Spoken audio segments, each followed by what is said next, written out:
Welcome back to the podcast. I'm Audrey Rindlisbacher, author of The Mission Driven Life and founder of The Mission Driven Mom. I'm so excited for you to join me today. I want you to understand that most growth systems, the programs that you join, the therapy that you go to, the courses that you take, the conventions that you attend, aren't failing because they're wrong, but because they're incomplete. And today I want to talk to you about why tactics without principles will always keep you cycling through solutions, and why learning how to think is way more important than learning what to do. What we experience a lot as women and mothers is that we try to solve problems in silos. For example, we have a marriage problem. Things aren't going well in our marriage, so we go to marriage therapy. Or parenting isn't going well, so we go to a parenting seminar or a convention, or we buy some parenting books. Or our finances are a bit of a mess, so we sign up or we listen to Dave Ramsey, or we need to fix our health.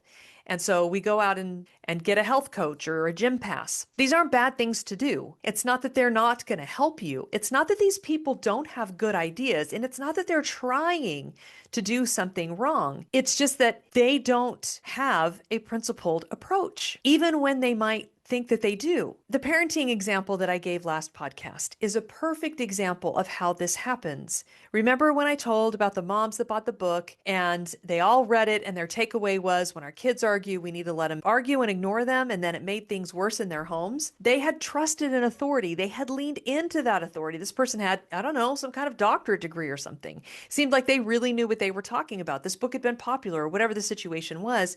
And they didn't know how to discern for themselves what the best actions would be. So they took that person's advice at face value and it exploded in their faces. This is very much like when Blaine and I went to marriage therapy. Things were bad. We knew that they were bad. And, bless him, he wanted to show me that he intended to stay together and that he loved me. And so he signed us up and we went. But literally, I can remember two helpful things from almost a year of meeting every week with this woman. One is that I cared way too much what people thought. That was actually legitimately helpful. It was an insight into myself that helped me to reallocate my values and to be more careful about that kind of thing.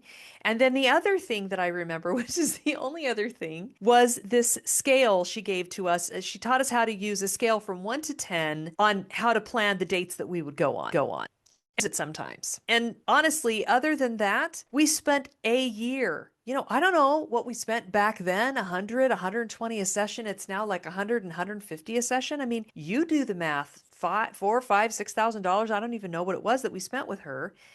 And she did not know how to help us. Now, as a side note here, I have a husband who has a marriage and family therapy degree from Liberty University, which is a great school. But we watched him go through that program. We saw the things that he was doing for his coursework.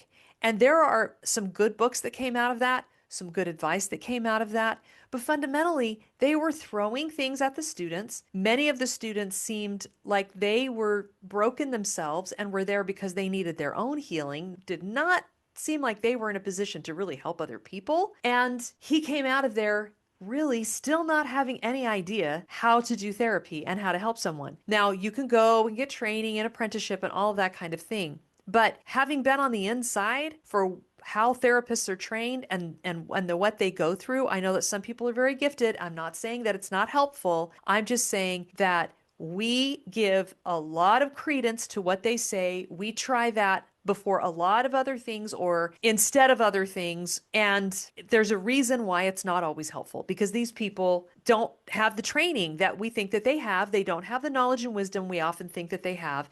And we aren't good at discerning what they're telling us to do. We cycle through these different solutions, we try different things, and what we don't realize is that these things have a lot of overlap, and that trying to solve our problems in silos is just gonna keep us cycling. And that we can have an insight here or there, we can have a little paradigm shift, we can get some help.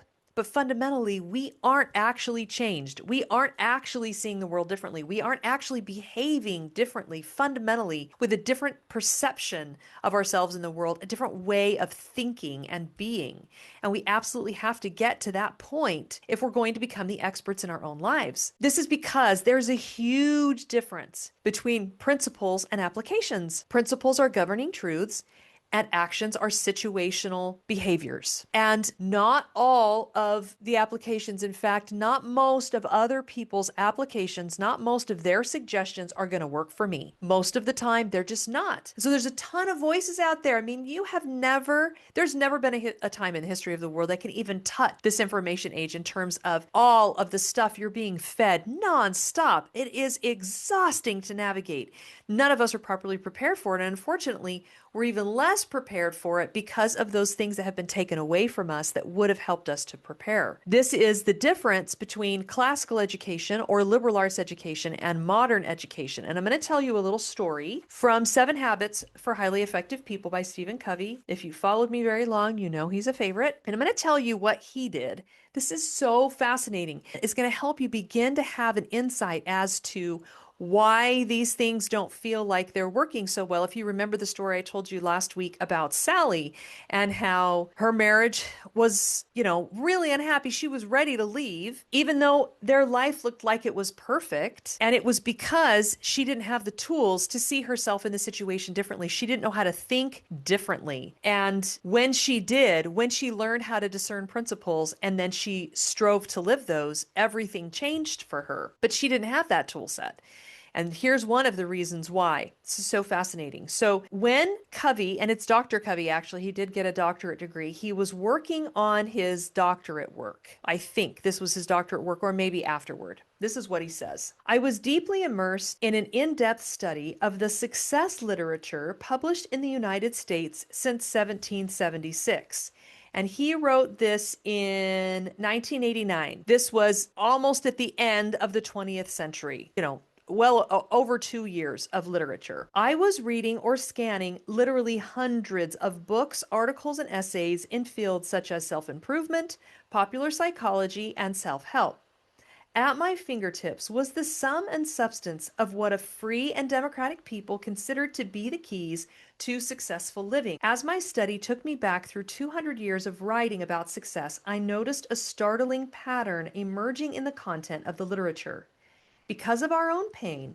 Now, he's referencing a story. I don't know if you've read it or if you remember it, but he starts out 7 Habits telling the story of he and his wife struggling with one of their sons. He was not doing well in all the ways. He was struggling in his education, socially, in the sports that he was engaged in. He had no self-confidence. People made fun of him. He was bullied. Like, his life was kind of terrible. And Stephen and his wife wanted to do something for this son, and they had tried a myriad of things to help him succeed. They finally had this paradigm shift when they actually, in his terms, in the way that we'll talk about it, learned a principle, saw things differently, and lived that out. And then everything changed for everyone because they worked on themselves. They worked on their own perceptions, their own way of thinking. So they were in their own pain because of this son, and because of similar pain I had seen in the lives and relationships of many people I had worked with through the years, I began to feel more and more that much of the success literature of the past 50 years was superficial. So this would have been back to the 30s and 40s, in the 1930s and 40s. It was filled with social image consciousness, techniques and quick fixes, with social band-aids and aspirin that addressed acute problems and sometimes even appeared to solve them temporarily, but left the underlying chronic problems untouched to fester and resurface time and again. So here my husband and I are with chronic problems in our marriage. There's the pornography issue, but there's also other major issues. And it became clear to me that this therapist that we went to wanted to teach us communication. And if you've ever been to therapy, and you know that a lot of what goes on, especially in relationship therapy, is communication. I mean, it's like ad nauseum, lots of communication techniques. And it's not that they're not helpful, but they're techniques, they're not truths. And although some of them are helpful, there are other root problems. There were other root problems. Our communication was one. The pornography was one. But there were other issues about how we saw each other, how we saw ourselves, our relationships with ourselves, and how we negotiated our parenting and our lives and what we did and did not not take responsibility for, what we blamed each other for, like the woman I was telling you about last week, Sally, as she was blaming her husband for things that she needed to do. What's so fascinating, and I just cannot emphasize this enough, that woman, that Sally, or me, whoever you want to point to in terms of having learned this new way of thinking and being, nobody else did these programs. Nobody else learned to think differently. Nobody else made these major changes in themselves. It was just us. Now, that's not to say that other people didn't voluntarily, and my husband has made a lot of radical changes to himself and to his character. But what I'm saying is we didn't depend on anybody else to change. We just worked on ourselves. And you feel powerless, like I felt powerless, because you don't know the way forward of how to tap into that personal power. Those self-management sections in level 1 of our academy say increasing my personal power, because you and I can be the experts in our own lives, and we can tap into that personal power, but not with quick fixes, not with techniques, not with tactics. You see, this therapist wanted us to just use her communication tactics and expect our marriage to be all better. And she never got at the root. One of my very favorite quotes is by Henry David Thoreau. And it says, "For every 1,000 hacking at the leaves of evil, one is hacking at the root." That's what we're doing. That's what I'm trying to do. That's the paradigm shift that you need to have. That's the new way of thinking you need to have, is we're going to hack at the root. All these other self-help systems and all these other things are hacking at the leaves. They're not hacking at the root. And it's because they don't often know how. They don't have the education that they need, the tools that they need, the paradigm that they need. So he goes on. In stark contrast, almost all the literature in the first 150 years or so focused on what could be called the character ethic as the foundation of success. Things like integrity, humility, fidelity, temperance, courage, justice, patience, industry, simplicity, modesty, and the golden rule. Benjamin Franklin's autobiography is representative of that literature. It is basically the story of one man's effort to integrate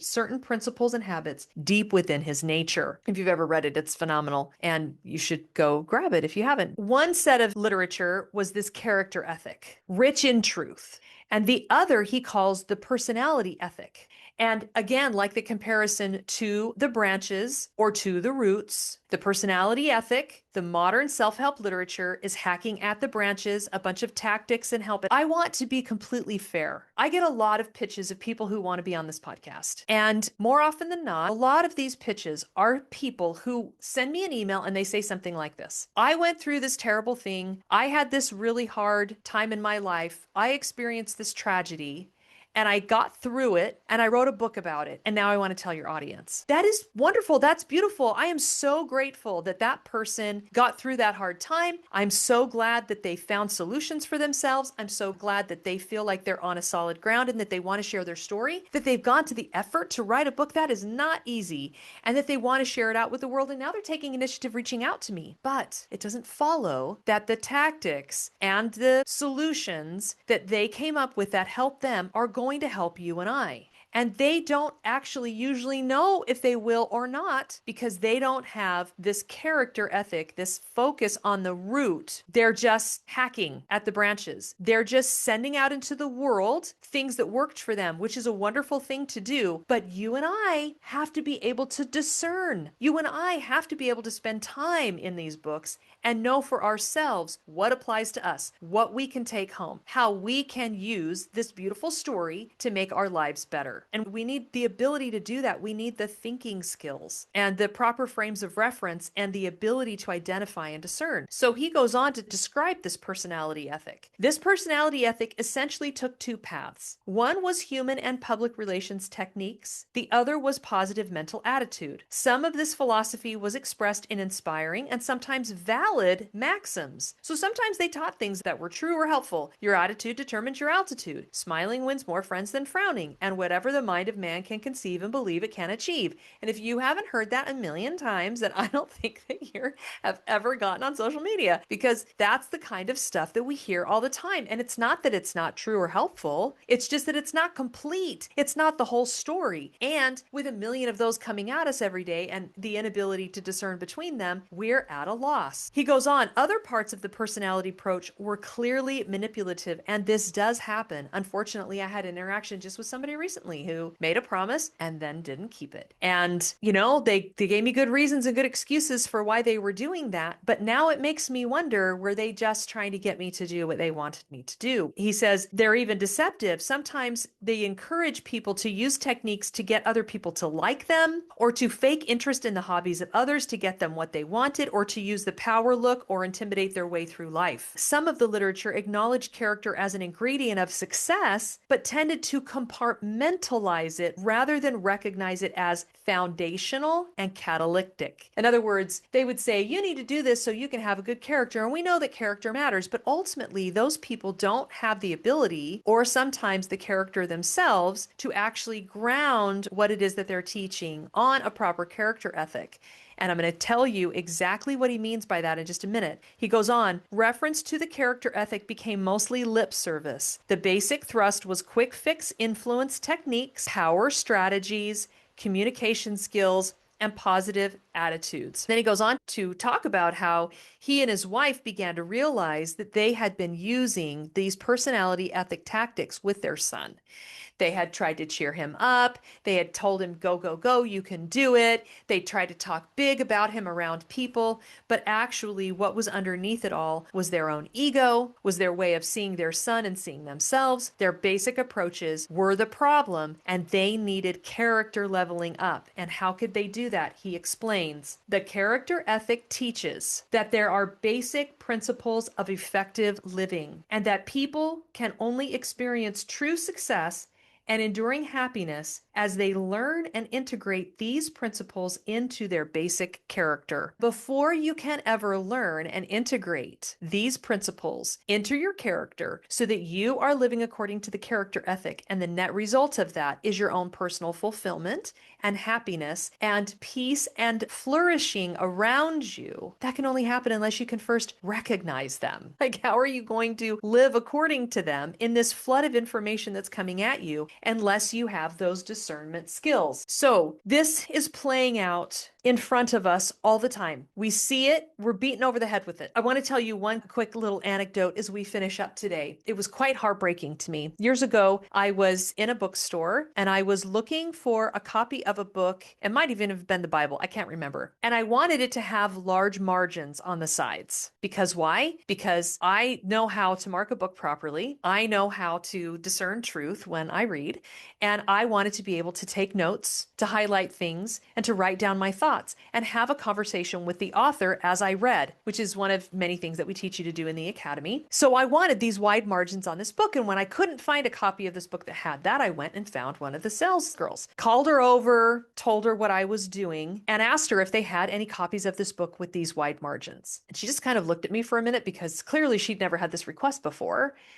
And she said, why do you want the wide margins? And I said, well, so that I can write in it. And she said, well, what would you write? And I said, well, I would write my thoughts and insights. And she said, oh, I can't trust my thoughts. It was a very powerful moment for me because she didn't mean like she was a very sweet girl. She didn't mean like I'm evil and I have these horrible thoughts all the time. She meant I have been schooled a certain way. And I have had consistently told to me that the professor knows better than me, essentially, that I don't know what I'm talking about, that I have to go find the resources and write the research paper and lean on the experts. You can't even write your papers in college or even in high school in the first person. You can't say what you really think or what you really believe. You're never writing to yourself or for yourself or to other people in like circumstances. You're writing to authorities, about what the authorities think. And this has been so deeply ingrained in us that we can't trust our own thoughts. She just figured I would never write in a book and I would never write down what I thought because how would I know if I was right or wrong? How would I know if I was thinking the right things? How would I know if I was taking away from that information what I was supposed to get out of it? Because she's been schooled to think that she shouldn't trust her own thoughts. And she was never given the skill set that was necessary for her to navigate all these pieces of life our education did not prepare us to succeed in. The areas where we're going to find the greatest fulfillment, the greatest meaning, and the greatest joy in life are the things school did not prepare us for. If we want to call our modern education training, that's fine. Really great training goes on, and people are able to go on and get careers and make money. But there is so much more to life than all of that. And if we don't know how to use lifelong learning in a way that enriches our life, that brings us to truth, and that helps us to succeed in the things that are most meaningful, then we are really up a creek with no paddle, like legitimately. So just imagine. Just imagine how it would feel, what it would be like for you to be the authority in your own life, for you to have these tools and skills, for you to be able to discern and have confidence and peace, for you to be able to, sure, listen to the authorities, go find out what the doctors have to say, and then bring it all back to the truth and trust your own discernment and decisions because you know how to identify the truth first. Then you can learn it, then you can live it, and then it can liberate you. I've got this upcoming free training, mentioned it last time. And in this training, I'm going to show you how to stop outsourcing to authority and to start discerning truth for yourself. You're never going to be stuck. You're going to become the expert in your own life. That's what we're going to focus on in this training. Super excited. So again, if you're not on the list, get on the list so that you can get the notifications of when registration begins. It's free. It's going to happen in a few weeks. Super excited for it. We've been working on it for a long time, and I hope it really gives you what you need to turn a corner and start trusting your own ability to discern and discover truth for yourself. So thank you so much for being here, and I will see you next time.